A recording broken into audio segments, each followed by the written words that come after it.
Of kings and prophets, Saul is going to be the first king of Israel, and we are going to see that also in Of Kings and Prophets.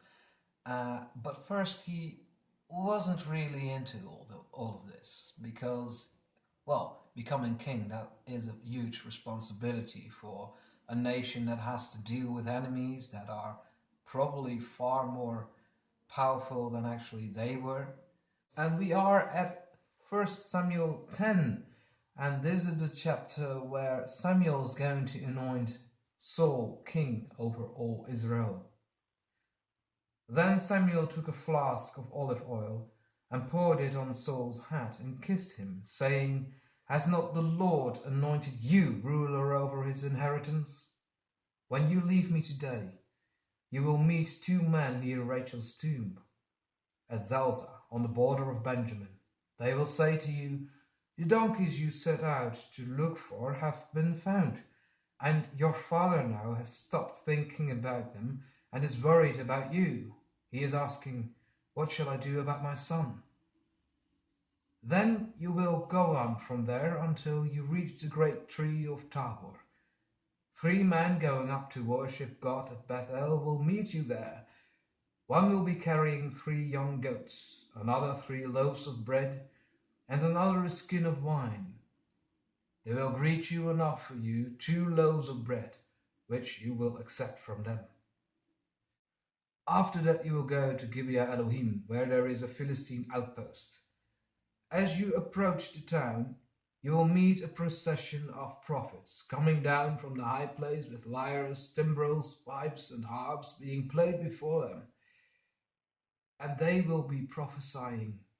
The Spirit of the Lord will come powerfully upon you, and you will prophesy with them, and you will be changed into a different person. Once these signs are fulfilled, do whatever your hands find to do, for God is with you. Go down ahead of me to Gilgal.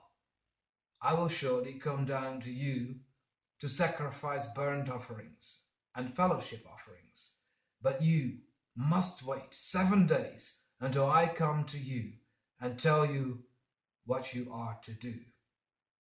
As Saul turned to leave Samuel, God changed Saul's heart. And all these signs were fulfilled that day.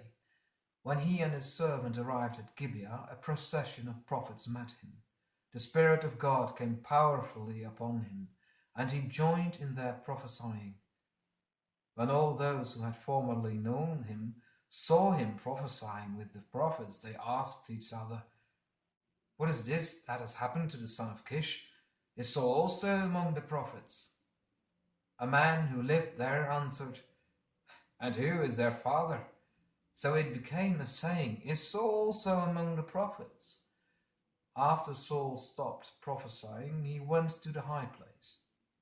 Now Saul's uncle asked him and his servant, "Where have you been?" "Looking for the donkeys," he said. "But when we saw they were not to be found, we went to Samuel." Saul's uncle said, "Tell me what Samuel said to you." Saul replied, "He assured us that the donkeys had been found." But he did not tell his uncle what Samuel had said about the kingship. Samuel summoned the people of Israel to the Lord at Mizpah, and said to them, "This is what the Lord, the God of Israel, says.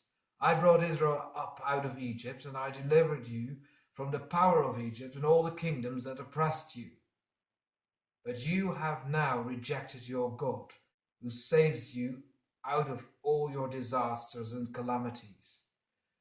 And you have said, 'No, appoint a king over us.' So now present yourselves before the Lord by your tribes and clans." When Samuel had all Israel come forward by tribes, the tribe of Benjamin was taken by lot.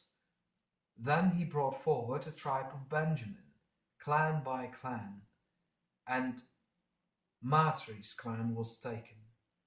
Finally, Saul, son of Kish, was taken. But when they looked for him, he was not to be found. So they inquired further of the Lord. Has the man come here yet? And the Lord said, Yes, he has hidden himself among the supplies. They ran and brought him out, and as he stood among the people, he was a head taller than any of the others. Samuel said to all the people, Do you see the man the Lord has chosen? There is no one like him among the people. Then the people shouted, Long live the king! Samuel explained to the people the rights and duties of kingship. He wrote them down on a scroll and deposited it before the Lord. Then Samuel dismissed the people to go to their own homes. Saul also went to his home in Gibeah, accompanied by valiant men whose hearts God had touched. But some scoundrels said, How can this fellow save us? They despised him and brought him no gifts. But Saul kept silent. And from here on, the series of Kings and Prophets will take over. We will see it next week on ABC.